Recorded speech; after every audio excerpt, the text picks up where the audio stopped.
Vários estudos relatam a associação do bruxismo, que é o apertar dos dentes ou ranger dos dentes, provocando aí contração dessa musculatura, principalmente dos masseteres e dos temporais, que são músculos da mastigação.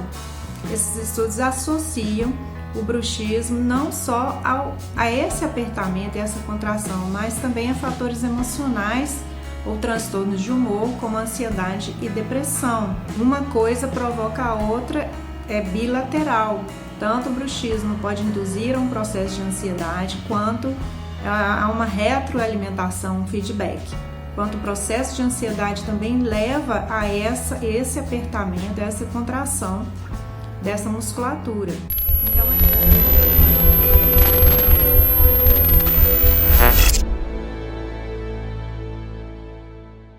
Então é importante que o paciente, que nós fiquemos aí atentos a essa questão do transtorno emocional para minimizar os efeitos do bruxismo. Uma coisa importante que se pode fazer, uma dica importante, é tomar um banho morno à noite antes de dormir, fazer o alongamento dessa musculatura, né? Então, abre a boca, conta até 10, permanece com a boca aberta o máximo possível, conta até 10, faz esse movimento por 10 vezes, pelo menos 2 vezes ao dia, antes de dormir e ao acordar.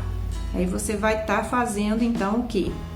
Aí você vai proporcionar o alongamento dessa musculatura. Outra coisa é buscar os pontos gatilho, os pontos de dor, que você vai apalpar e vai procurar massagear ou apertar aquele ponto e fazer um movimento assim de massagem circular no local, que pode ser nessa musculatura, né?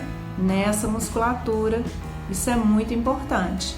A outra coisa é usar o calor.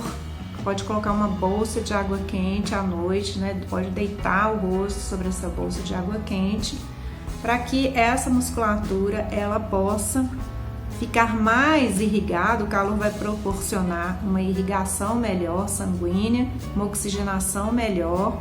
Essa musculatura ela tenderá a ficar menos dolorida.